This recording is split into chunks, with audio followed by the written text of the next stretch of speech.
this is Chuck. And this is Karen. And this is our show. What if it really works? A practical guide to spirituality. And Karen, who is this man? We are really blessed today to be with Randy Masters. Randy Masters is a healer. He's a teacher. He's a musician. He's so many more things than I could ever put into words. So we're going to talk to him today and let him share a little bit about who he is and the work that he's come into the world to do. Welcome, Randy. Yeah, thank you very much. We're really Karen and happy Chuck, to- thank you. Yeah, happy to be here. We're happy to have you. Yeah, So you came to Santa Cruz in the mid-'60s, right? yeah, 64, and then I entered high school right after that summer. Oh my. And I went to high school here, and then I went to the university here, and then I taught at the university here. So Santa Cruz had my name on it Yeah. in some kind of way. I felt home here in a way. So- And nothing else has come up to move yet, so So you've really lived here basically all your life. yeah. Wow, amazing. What a great place to live. Well, all my life, I mean, except for maybe the first 14 years. Yeah.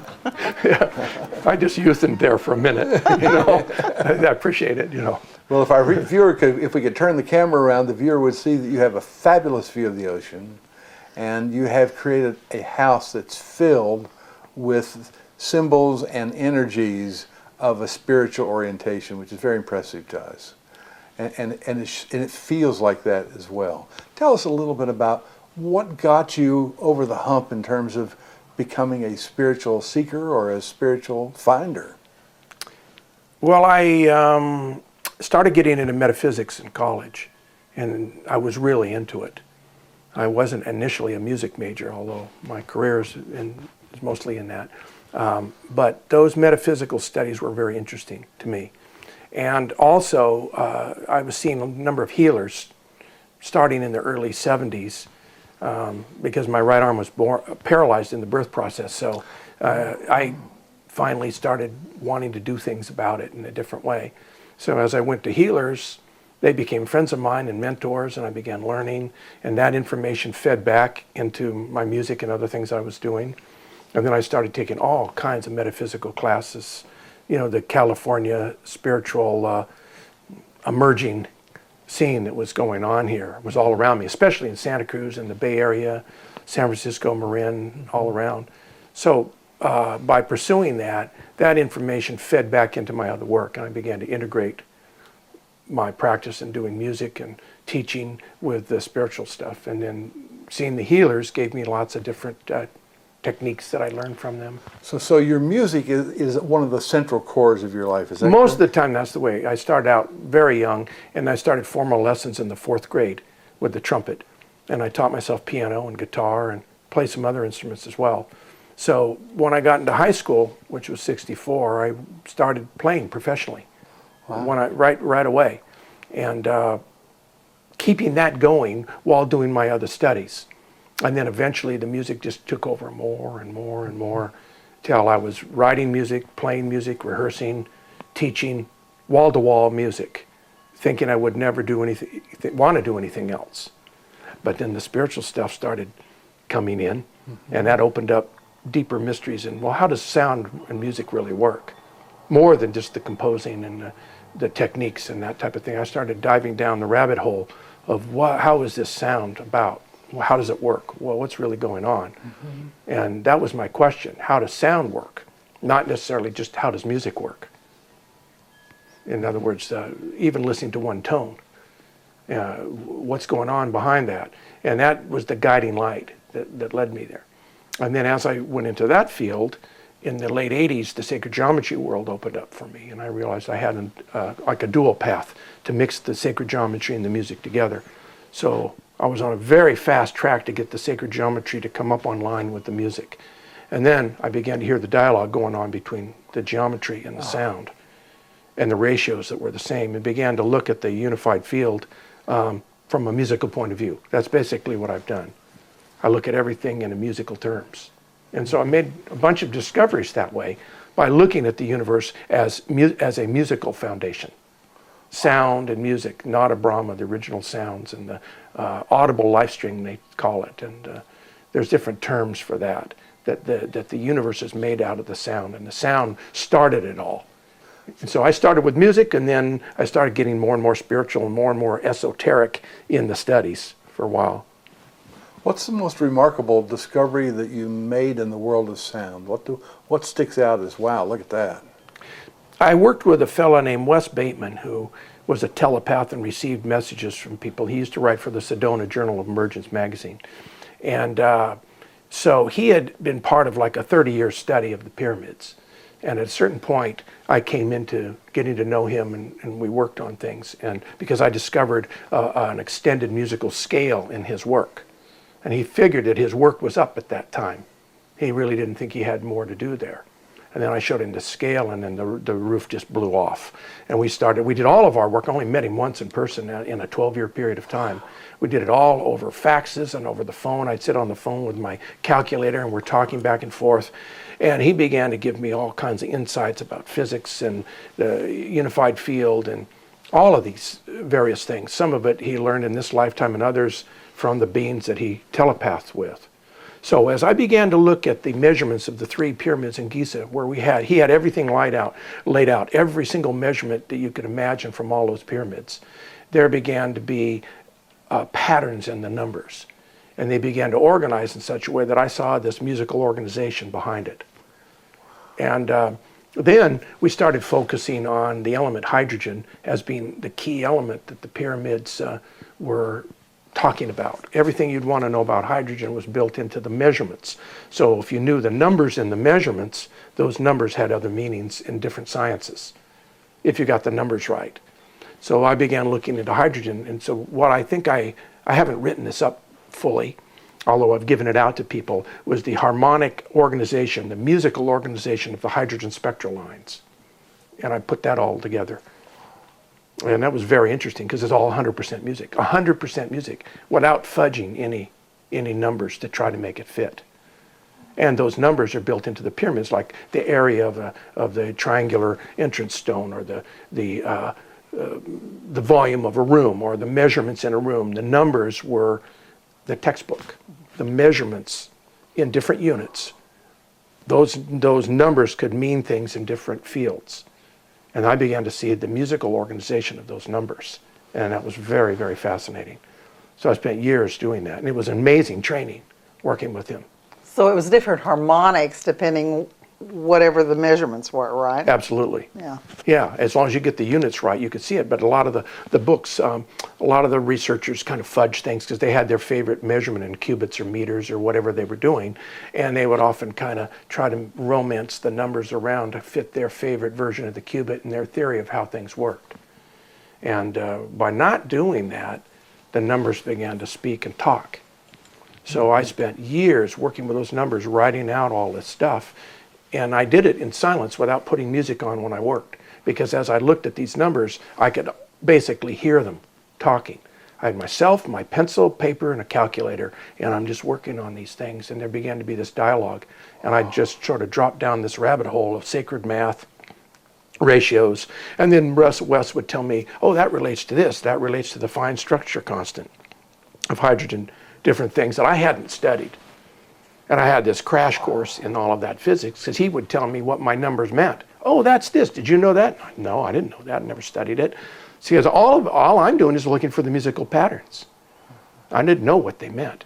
So it was really interesting to get that feedback because I could accelerate very quickly and talk. So we did all this stuff over the phone before the good long distance rates. No Skype. It was fun. So you were discovering the relationship between numbers and vibrations or sounds. And wavelengths of color as well. And wavelengths of color. Yeah, translated. I used the wavelengths of color as if I was talking hertz or cycles per second. I just look at the number, and no matter what the units, feet, inches, temperature, it didn't matter. I would just look at the number and look at the ratios in a musical way, regardless of whether it was talking about wavelengths or hertz or inches or feet or cubits. It didn't matter. I just looked at all the numbers musically, and that's how I saw things. And so I could see the numerical patterns. My main talent, I think, was pattern recognition. I could look and discover patterns and then break those down. And I began to dive into the magic of the numbers and find the prime numbers that were hidden inside it as an additional code. I take any number apart. like the number that comes out of the Milky Way, 4,303 hertz exactly, as basically a C sharp. And that number is like 13 times 331. Well, okay, so the number 4,303, that's one number, and that has information in it. And then you can do things with that number. And then I look at the prime numbers that are inside it. And that's like opening up a treasure chest. Because if you understand how the prime numbers work, you know, those are like angels. Each prime number watches over whatever that prime number. So the prime number 13 watches over everything in the universe that's based on 13, like an angel. Like the diva of 13 is in charge of it. So that's a magical world of numbers that's not a left brain math. It's I would say a star language, some kind of a star language. I believe that that's what's going on. And so I dive into I'd take the numbers apart. I wouldn't just get the ratios. I'd look inside the numbers for all these patterns. And then I began to organize things according to the different prime numbers. I'm fascinated by this, and the only way I'm going to get inside your brain is just to ask some pretty unusual or off-the-wall questions. Yeah. But where does the vibration ohm fit in? Well, a lot of people feel that if that's pronounced the right way, the way you say it and what happens in your mouth, and you'll get different overtones and undertones out of the way you pronounce it. Mm-hmm. So we could have a whole room full of people and everybody could pronounce it, and we could take a computer readout of their voice print and analyze the overtones and undertones that they're producing and they could be different because of their frequency, wherever their consciousness is. But they also say that that's the essential sound. Do they not? Isn't that the essential? So what does that mean? It's basically the sound, the whole sound of the whole universe, like a giant gong. Well, every possible sound in it at the same time. The sound of creation, or the primordial sea of sound that the creation is drawing from. I mean, this gets very, very deep, just looking at that one term. But it's how you spell it, how you write it, whether you do it in Sanskrit or Tibetan, AUM or Om, and some people even OHM, like in electrical engineering, which also relates, different kinds of Om. But the way that that's pronounced creates shapes, cymatic shapes, by the way you pronounce it, by the harmonic. So if your consciousness is in a particular place, the way you pronounce Om will sound different. Now, I saw a film that Steve Halpern showed me one time, and it's interesting. This film showed somebody pronouncing the Om, and they had a plate, a metal plate with sand on it, and what's called like a tonoscope, that when you pronounce it, the sound goes through and vibrates the metal plate, and a Sri Yantra formed. Now, I don't know if this was faked or if this really happened. I was told that this is actually what happened, and there was this master being who knew how to pronounce the Om. And this perfect Sri Yantra with all the 9 intersecting triangles and everything formed in that.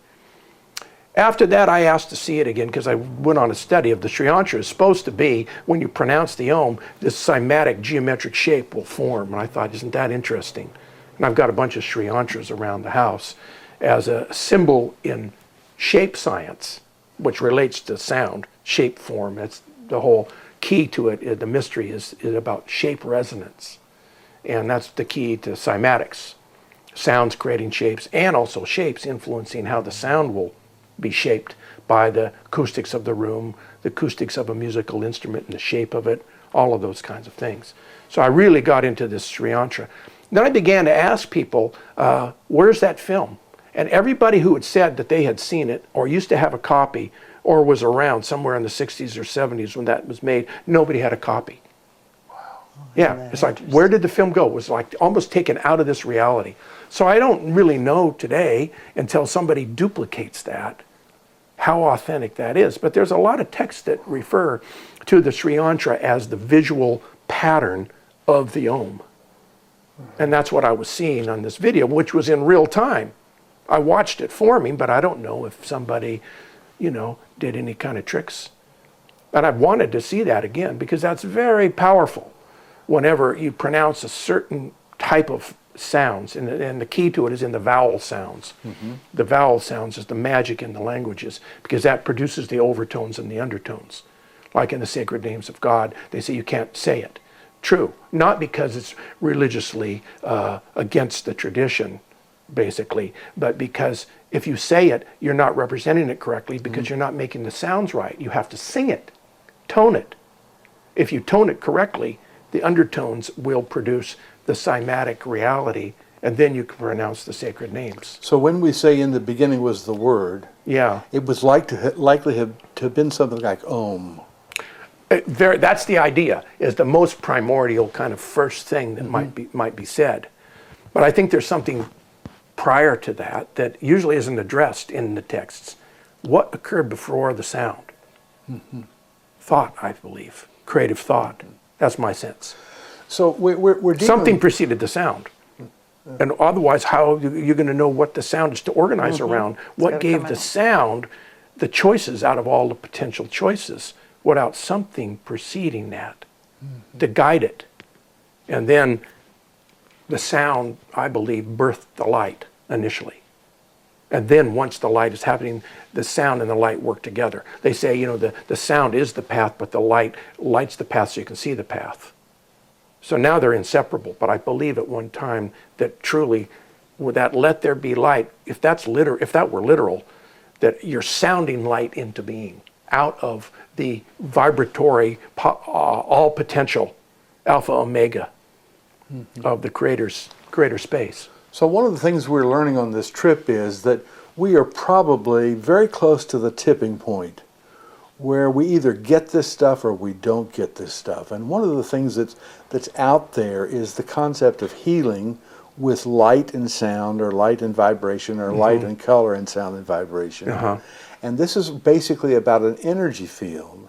And most of the world is involved with material reality as opposed to energy reality. So what we have heard is that light and sound and color and vibration are the new healing modes of where we're going. Can you talk to us a little bit about what that means? Yeah, based on vibratory modalities. So that's going to include about everything you can think of. I call it a sensorium, different senses. So we've got the sounds working with hearing, whether you're deaf or not. I mean, the sound is still working in the field because the whole body hears. Then we've got wavelengths and light. Then we have reflected light, like any material object, a certain color. You're seeing what's not being absorbed. That's different than the light. Still color is involved, but if you look at violet color, red color, magenta, that's different coming from light than it is with what comes off of different fabrics and flowers. And we're seeing all these colors being reflected in you and your shirt and the Yeah, I kind of figured that kind of represents me today, the whole rainbow thing. That's wonderful. I look at the rainbow spectrum. They say the rainbow is the Ark of the Covenant. It says that in the Bible, many sacred texts, as basically representative of the electromagnetic spectrum. So in that electromagnetic spectrum are different pulsations of which you get the sound, you get light pulsations, you have fragrance that gets in there. I mean, that's one of the oldest healing modalities in the world, is the essential oils, because it gets past the brain-blood barrier and opens up into the unconscious, into the amygdala. So that's another one to put in this group. A lot of the healers, so to speak, that I'm talking to that are into multimodalities, they've got lights that they can shine and show and work with, lasers and LEDs and all kinds of stained glass. That's a whole thing. Sounds in various ways. And then there's also shape, how shapes affect a healing situation, which is basically resetting of a blueprint or getting back to a homeostasis if something had gotten out of equilibrium. So Randy, you've got a degree in theology. And you've been involved, I'm assuming, in worship situations. Lots of, And with your background in music, certainly the Gregorian chants and the medieval music and the chants from the Far East and the Near East must have some meaning. And somehow or another, between there and saying the Apostles' Creed, which is what appears in a lot of Christian ritual, we lost something, didn't we? What happened? Basically, a type of interference in the development of consciousness that did not want the lights to come on in the general population. So that's like when the priests were the only ones that could read? Right. On purpose. Because people might wake up and might not go along with whatever program that somebody's wanting to administer, which is not what the original intent of the spiritual connection and connecting with Source was about. So a lot of the priests ended up running interference to make sure that the lights didn't come on and keep people busy doing rituals that did not wake them up. They did not have that many graduates of a lot of the mystery schools, because priests and priestesses made sure they did rituals that kept everybody busy, but did not turn the right lights on and make the connections based on the behavior. You look at the behavior of the priests and priestesses, you look at who's graduating, what they're saying, what music they're forbidding to be played because of certain intervals in the music that were waking people up, like the tritone, the augmented fourth or diminished fifth interval.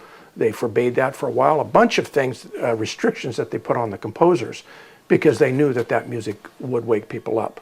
So they tried to control it and use it for ritual, but not have it be active enough for the lights to come on. It's like a big dimmer switch. Wow. That's the equivalent of also altering the text so that the words mean something else, or giving a sermon where you say that, like the word sin, what does that really mean? You know, and people can take that word and use it against people and punish people and have them feel bad, or they can really tell them in the ancient times, all the way back to Aramaic, what that word meant in terms of being beside yourself, you know, not being yourself and somehow missing the mark. Yeah. And all the various terminologies of what that actually meant, not a judgment and a punishment or anything like that. And so that things began to be distorted for political purposes, for control, which is called perception management nowadays. That's the term for it. I can't believe that anybody would think that the church was trying to control people. Yeah, I know. But imagine that. Imagine that. Somebody imagined it. But when you talk about sin, many people don't realize that in the entire New Testament, Jesus mentioned sin, sinning, or sinners only 22 times. Uh-huh. And yet if you talk to people in churches, sin is the big deal. Yeah. It's the linchpin of the whole, literally the linchpin of the whole thing. And yet what you're doing is you're going back, as far back as at least the pyramids, and you're coming forward through the Middle Ages, mm-hmm. and you're also proposing that in the next iteration of where we're going, sound and sight and color and vibration are going to be more important mm-hmm. than some of the material things that we deal with today as if they're the most important. Absolutely. That's attention has been misplaced. And the intention was that to restore the temple within. Mm-hmm. Now you can use temples and physical structures if they're built correctly and behavior is correct, but mainly that is to have you have a mirror image of the temple that's inside us, because all of that mathematics is totally encoded in the majesty of what a human being actually is, that very few I think have woken up to. What is a human being? What's possible? So people run around not knowing very much about who they are and pretending that they're far less. And yet all those codes are in our body. All the relationships that the temple is built by is in the canon of the human body, mm-hmm. meticulously. And these patterns are reflected all over the universe, either through the microscope and through the telescope. As small or as large as you want to get, those patterns are there. And but when people get that, we're running around with these codes, our shape.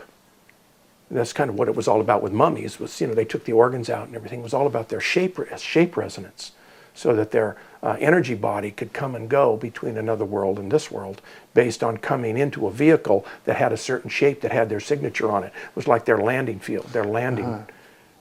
That's real stuff. Mm-hmm. I mean, really what they were doing with the mummies in terms of understanding energy bodies outside of a 3D version of reality, but a multiple dimension of reality had to do with shape and shape resonance. So all of these things fit together. There is ancient wisdom that's correct, and there's also ancient wisdom that wasn't, but just because it's ancient doesn't mean we need to worship it or make it real or try to recreate it, because in ancient times there were unusual behaviors to control people too. And so I'm looking at the ancient wisdom that deserves to go forward, was designed to, or maybe isn't trapped in time and space because it's more universal truth that still is true, combining with stepping down from the future into the present information, downloading here like a time capsule that's not from looking in the past, but it's coming here outside of where we've been in the linear way, and downloading into the present tense, where then we integrate these things. We've talked a lot with people about the children that are coming in right now. In fact, my Aunt Eleanor Wasson said that she's convinced that the future for us is going to be positive because these children are so special they wouldn't waste their time coming here if they didn't know that this was a very special time to be here. Absolutely. So who do you perceive around us, the children, other people, leaders, who can hear this music almost naturally? I believe we were born to hear it, and then things happen where there's this illusion of a disconnect, where we don't hear this sound current. I believe it's built in all of us to do that, and that's the common ground we should see. That spark in everybody has a right, and is their birthright, to be in the big circuit, where anything that's needed to be heard of truth, without distortion, that reinforces a healthy, pure blueprint according to the original design of our being, is our birthright to connect with, to be reawakened to wake up to. And there may be, for some people, like a time capsule. There's a time you water the plant and all of a sudden one day it sprouts. You know, they do all these things and it seems like the person is dense and doesn't get it. Then the next day they wake up and the next thing you know, they're the top student in the class. I've had a lot of students that, you know, all of a sudden woke up and then they just took off because it wasn't their time before for some reason. Their circumstances, their home life, their environment, mind development, brain development, something that wasn't quite there. And then when that clicked, you wonder, where have they been? How could they advance like that in a month? I have some music students that have done that. They were just mind-blowing. That sounds like you. Well, it sounds to me, I actually had a little nephew who, when he was very, very young, he was just, I mean, his parents had to just work with him to do his homework or to get concepts while he was in school. And then what I saw when I looked at him was I saw that he had some synopses that were not meeting. I literally, they weren't making the connection. So I went in, you know, in the other world and connected them. And all of a sudden, it turned the lights on. This kid, now, you know, he first started studying photography because Chuck took him along and let him go on grips with him to do photographic assignments. But then all of a sudden he got a scholarship to SMU. I mean, full scholarship. I mean, it's like when it's time, I mean, fortunately I was able to see. It just so happened that I moved to the same city that they were living in at the right time. Of course. And I could see what was really going on because I watched the aggravation that was going on with the parents, what was going on with the child. And I knew he couldn't be anything but smart. He had a smart mother, a smart daddy. You know, I knew he had all of it there. But everything wasn't making connection. And that's what I think a lot of things have happened. People have things happen to them that just throws them out of their zone. There may be the teeny tiniest little thing that keeps them from all of a sudden firing. Yeah. The pin doesn't fire. And then when you put those two pieces together and you finally get them together, they're like, and they just take off. This kid has just been a star ever since. Is that like restoring the blueprint? It's just amazing. Exactly. You know? It's like restoring the blueprint. Yeah. All of a sudden, the connections happen. And that blue is important. You're also wearing blue, which, Yeah. you know, but how the blue fits in with the word blueprint is very interesting as well. My family background for a while was one where I couldn't really fully be awake, or I might have gotten in trouble. I had to kind of go along and deal with certain things. So I've sensed that there was a time when that was released, right when I was a certain year in high school. And when that environment changed, boom, I started composing music. I just took off. A lid came off. It was amazing. That couldn't before. Certain things were there when I was born. Certain things were awake. And then the way that all happened, I needed to shut down. So there was a closing down in order to fit in and not cause Get by. waves. Yeah. And then some things had to happen to take that armoring off so that I could wake up again. And that's what happened. So you have real empathy with these people that are just about to wake up. Oh, yeah. And I have a can- lot of patience with my music students and students because of that wake-up time. You know, I remember a master saying one time, don't underestimate anybody. And then they were working with somebody who, among the students, one of the students was irritating everybody. But the master was not bothered at all. And the others didn't even want this person around. He said, just, you know, let him be. And then one day, certain things happened. This person woke up and turned out to be the best student of all of them. He went from somebody who irritated everybody, none of them even wanted to sit around them or whatever, you know, pretty extreme. Because this person just irritated everybody, like they aren't getting it. Why are they so dense? Everybody's complaining. But the master said, no, you don't underestimate who that person is. And then when it was their time to wake up, they shot right up to the top of the class. Amazing. For whatever that was that had to come off, and somebody had to give them enough unconditional love so that those illusions could fall away. And the judgment from the other students wasn't helping. And so if we can see people more by who they are in as best as we can, no matter what all the irritations are, you know, to say, well, in spite of the irritations, there's this jewel there that maybe hasn't woken up. The lotus hasn't come out of the mud yet, so to speak, you know. People always recognize that in you, don't they? Well, The answer maybe is more yes. and more, but, you know, every Yes. once in a while it gets a little rough and I try to figure out what I do here, you know. Because that's part of the secret, is to have that expectation and that orientation. And then it's To hold that field for yes, it. The- exactly. Yeah. And when you hold it for somebody, they come into it. Yeah. Almost automatic. I see you do that. Yeah, and I believe, you know, like when we get around masters of different things, we're in their auric field. And in that field, different possibilities are happening that are communicated through field to field. So when you sit by them, you study with them, you shake their hand, they hug you, different things happen, you know, they might talk, they might look a certain way. All these different kinds of communications are emitted and radiated that penetrate another's field. And if those don't have judgments in them and they're connected up to the big pipeline, so to speak, you know, then you see that God spark, that creator in another being, and they start like emerging in front of you. It might take time. They might be upsetting you because of things, but still it's in a process. And I'd like to be able to feel like I could look at somebody and they could blossom because maybe nobody had ever looked at who they were behind all the fancy disguises and defenses and armor and behaviors. And sometimes I succeed at that better than other times. But when I have succeeded, I realized that holding that space made that difference. And I've had amazing music students and students because somebody had to show up that believed in them and hold that field until they could stabilize it, until they could get it. And it was something coming from the outside. It was to penetrate into their field so that they could feel like whatever was going to come out was really coming out of them. It wasn't being put in. I'm not doing the input. Same with healing. I know it doesn't come from the outside. To see them as whole and complete, even with whatever infirmities.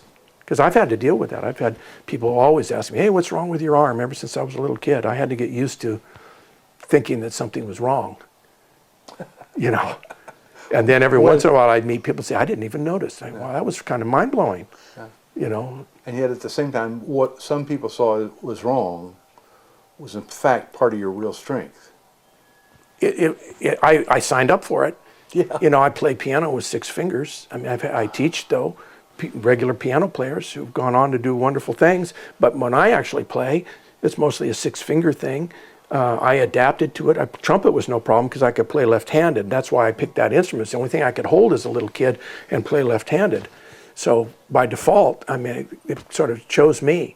But I always kept the piano going. I loved it to do that. So I've developed my own way of dealing with it. You know, wow. So that has an effect, you know. Yeah. And so I feel that I voted for those things. You know, sometimes I wanted it to change, but I have to deal with what if it did, then all these years of it being a certain way. It's kind of mind-blowing, you know? Sure. What if all of a sudden I could use all the 10 fingers? I mean, wow. It's a little scary sometimes, Sure. you know, because it's so different than what I've adapted to. Yeah. But I'm, you know, working on lessening my resistance to being, you know, different if I need to be. Well, do you feel that part of this healing that's possible for you and others is simply letting go of what you held on to for so long? The story, yeah. The story. Letting go of the story is one of the greatest healings of all. You can't carry it through. It won't go through the eye of the needle. You can't try to justify whatever you think it is, whatever judgments, self-judgments we have, they're attached to the story where the story reinforces it. And that letting go of that is one of the ultimate deaths. The death where you die to yourself every day, basically. There's a book out by a guy named Comwell, Alistair Comwell. It's the Audible Lifestream. And the subtitle had something about, you know, basically learning to die daily. Meaning to let go of all those illusions and all that story completely and then become new. And the definition that I heard of humility was allowing somebody to be new every day. So even if they had certain behavior, the next time you see them, you're allowing them to be different. You're not assuming they have to be this person that irritated you the day before with this big story of their behaviors and expect that behavior from them because then they act out the behavior.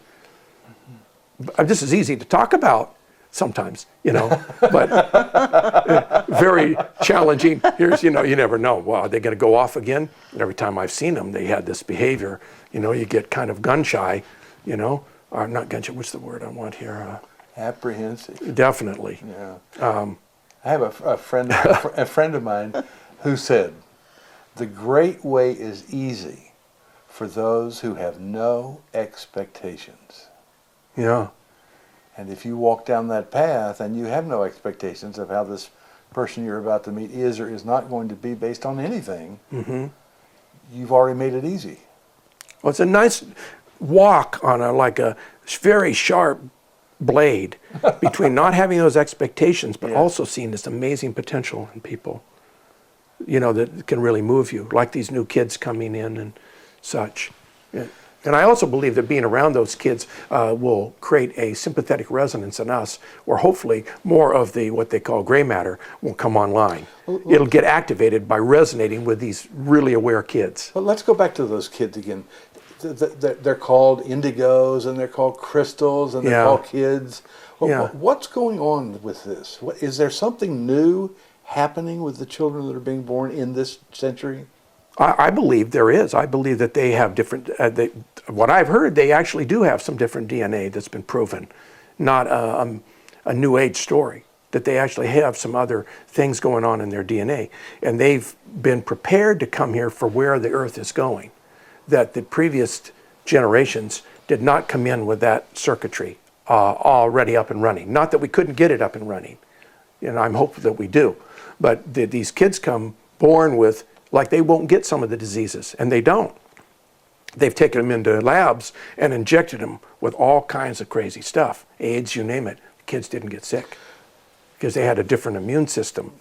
This is way off the course, but could that begin to explain why they associate vaccinations and autism, because these children don't need these vaccinations?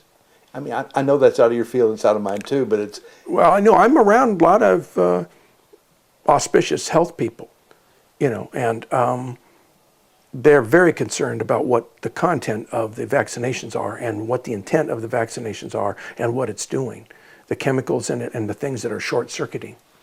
So that's a very destructive scenario there. And autism also, I think, is a combination of those chemicals that are creating short circuitry, as well as these kids are very special and dimensionally connected. So already they're like operating in different dimensions at the same time. They operate a little differently. It doesn't mean that when they're daydreaming, they're having the same daydreaming experience that others have. They may be leaving their body and parking their body there so that the teacher or somebody doesn't get in trouble because the child just disappeared and shapeshifted in the room. I mean, that's a little wild, but so they worked out enough agreement to not get into certain kind of trouble. But at the same time, I think they're connected with a lot of amazing things. And then you come along with chemicals that are perhaps intentionally been put in there to create a short circuit so those kids don't fully come up online. If you track what's happening with them all around the world, it's pretty interesting. So even today, there are people that want to control how much we can wake up. Yeah, I believe that. I've seen and heard enough things from people I respect. I believe that. Not that they're going to ultimately win out, but I do believe that a lot of the things that we're being given, fluoride in the food causes all kinds of problems in the human system, and so does chlorine. And things that short circuit. The DNA is not operating properly because of the chemistry that's being fed. It's in the foods, it's in the water, things in the air, And so in spite of that, I think some of these indigo, crystal, other kinds of kids have something they're going to turn on that even in spite of Agent Orange and all kinds of toxins, they don't get sick. Or they heal up so fast it catches people's attention because something else is turned on in their potential to where they did not have to go down with the lower level of the toxins and why those toxins were placed into the environment, why they're allowed to be there, why they're in the gardens, with the sprays that get into the food, get into the soil, or why they're in the injections and so on. I mean, that's a whole field. There's quite a bit of research going on about what's in that stuff and what it can do. I don't specialize in talking about it. It's not my role to go out and expose that. But there are those who do, who are very articulate. And you do think about it, and you see it. I do. I feel it, and I feel I have a certain responsibility to know some.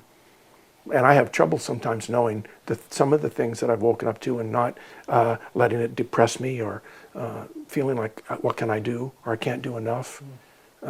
So I have to watch the kind of input that I get, or at least monitor how I'm reacting to it. And that's very challenging for me to see certain suffering and things going on. But I do feel inside, in my being, in my soul, that I do need to know something. I can't just ignore it and go and write my music.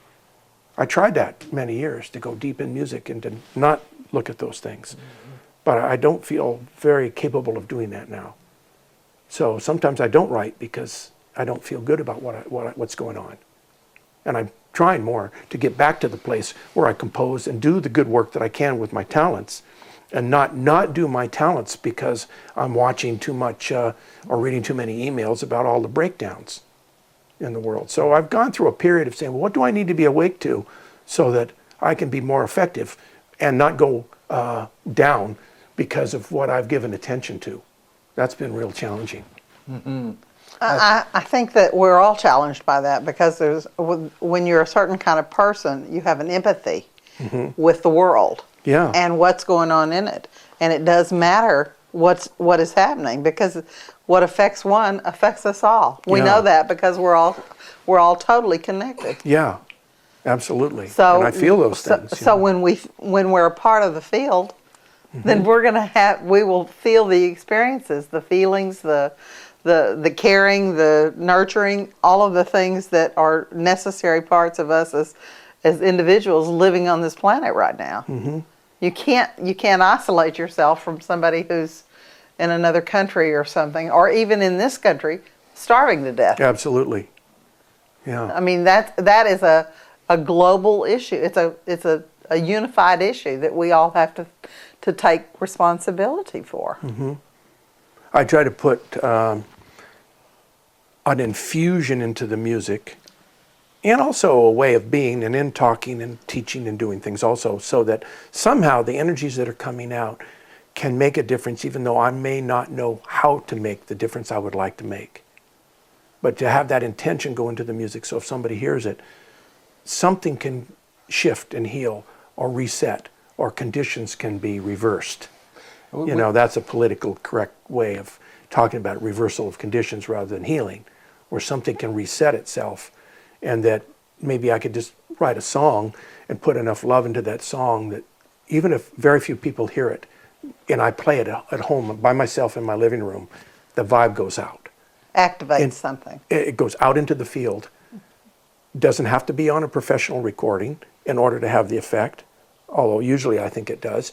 But the fact that I'm just playing it somehow radiates into the field, because our minds have that ability to penetrate instantly the entire unified field instantly, faster than radio waves. And what I'm thinking about when you're saying this is the story of the writing of the Warsaw Concerto, which was done during the bombing of London. Yeah. And the man who wrote it, whose name I can't remember right now, you probably do, but that was written as the bombs were being dropped all around this man. Yeah. And somehow that vibration, every time I hear it, I hear that story, but it takes me to a different place because of the vibration itself.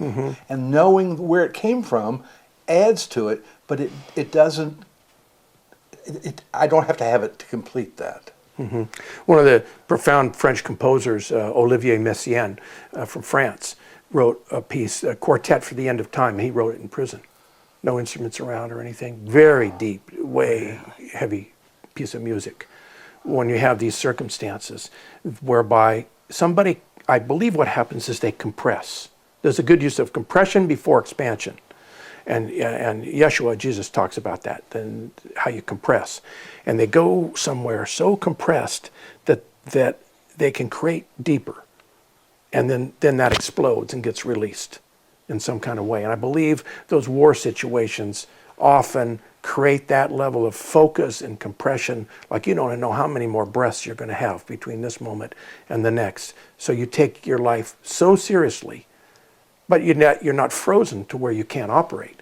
Obviously, he could still compose, he could still hear, but that kind of compression, then there's this expansion.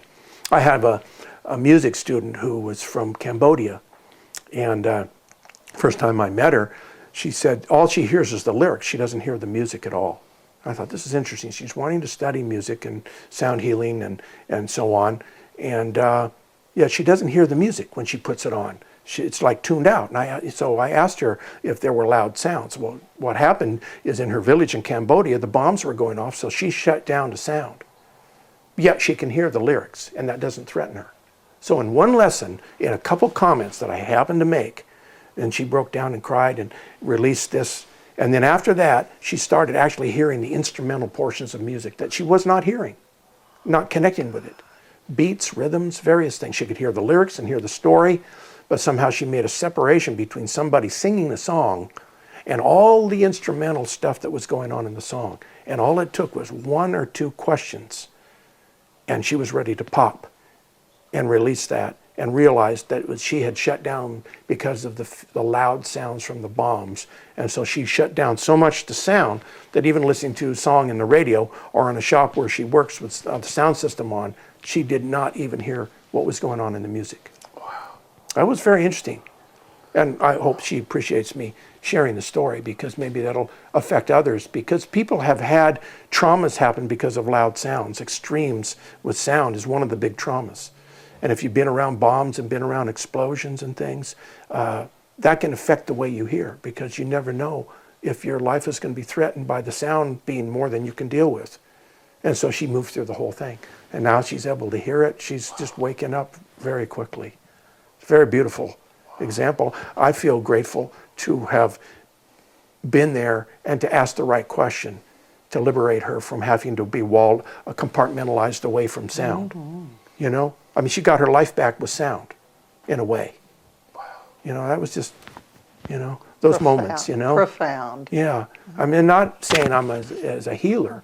I just, I'm a witness. I'm a vehicle to facilitate something, and sometimes that involves a certain kind of listening, and that'll inspire a certain kind of question.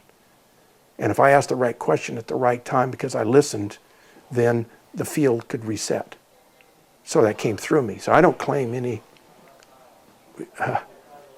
They're coming. You can clue them in as to what we're doing. Okay. I've got some interesting characters coming here, which you'll enjoy. Okay. To do some really interesting things. So rather than put everybody through a kind of confusion about that, we're in a place where we could begin to think about ending this.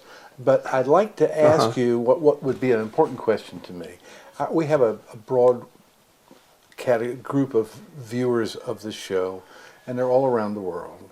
And they listen to the show because they know that we talk to people who are truly deeply committed to what they're trying to accomplish in life and to teach others.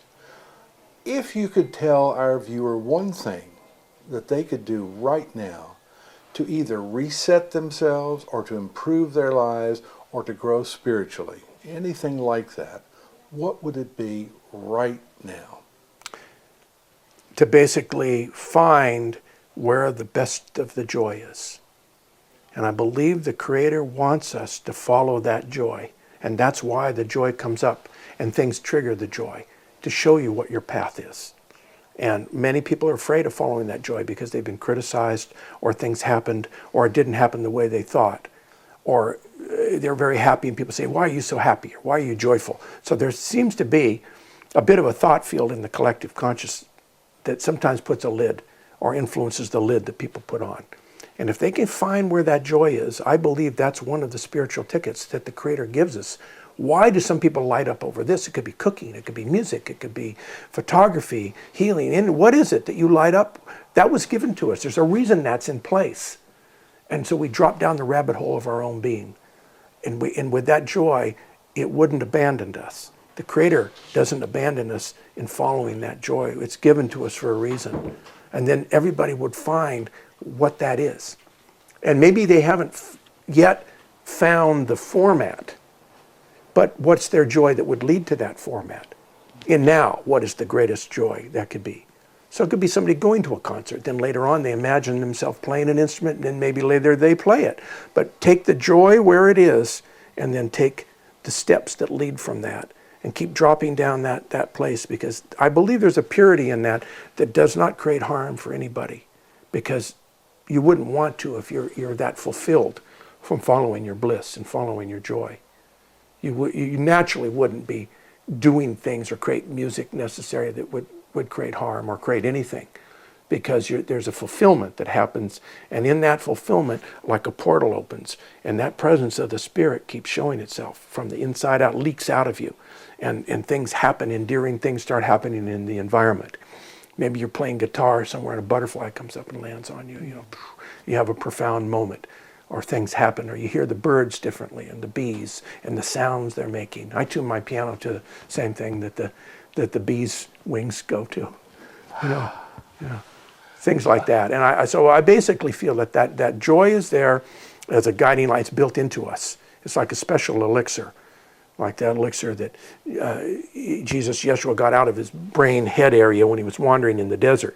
He could get a few drops of this elixir, and that's all he needed to eat. He didn't need to eat anything. Just a couple drops of that chemically nourished his whole body. Well, I believe that joy and those drops are planted in us if we follow those seeds. And all you have to do is look right now. There is somewhere to start. Not like you have to get to something before that's going to work. Every day, right now, there is something. And you just keep following that something, then you drop down deeper, and then that becomes the next right thing. Then you're not off the path, going off and getting degrees that you don't want because somebody wants you to become a doctor or a lawyer or whatever, and you never wanted to. That's not following that bliss. Not that it couldn't eventually come around, and if that's a person's path to look like they got off the path, so that when they got back on the path, the off the path stuff helps them relate. That there is that, if that's their path. But other people, I think that the code is in us, and it's our job to get out of the way.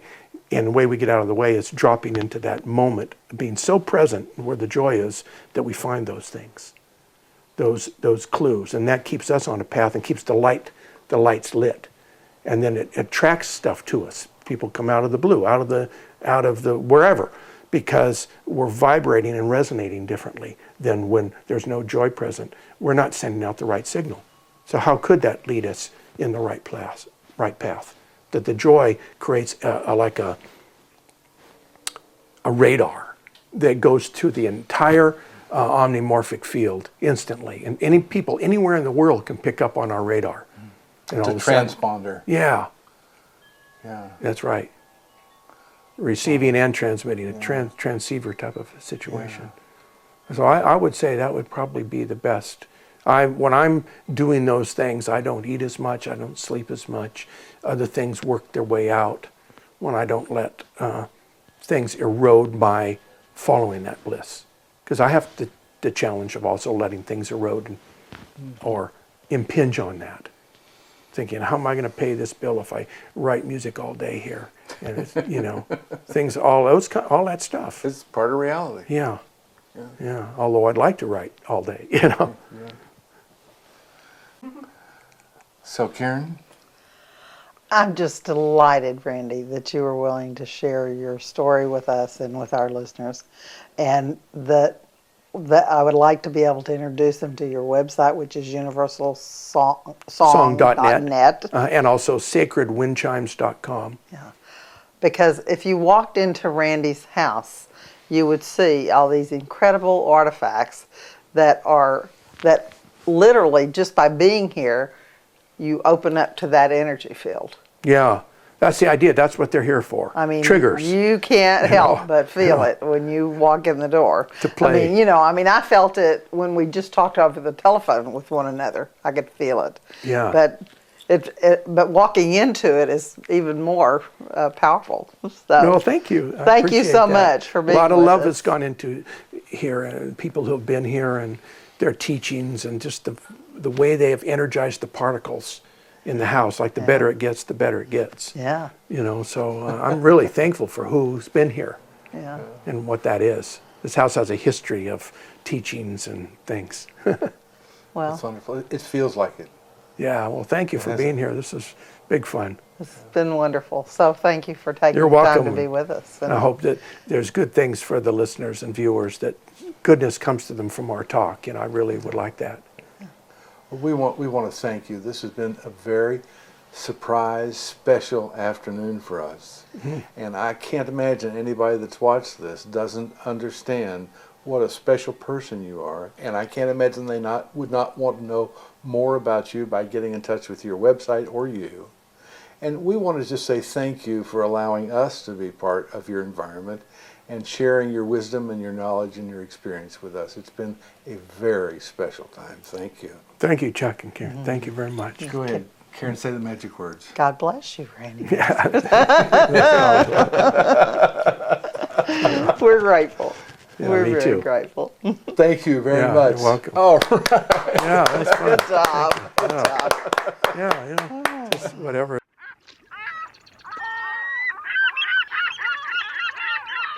That's what this part of a suite for cetaceans that I wrote called the Cetacean Suite, dedicated to dolphins and whales.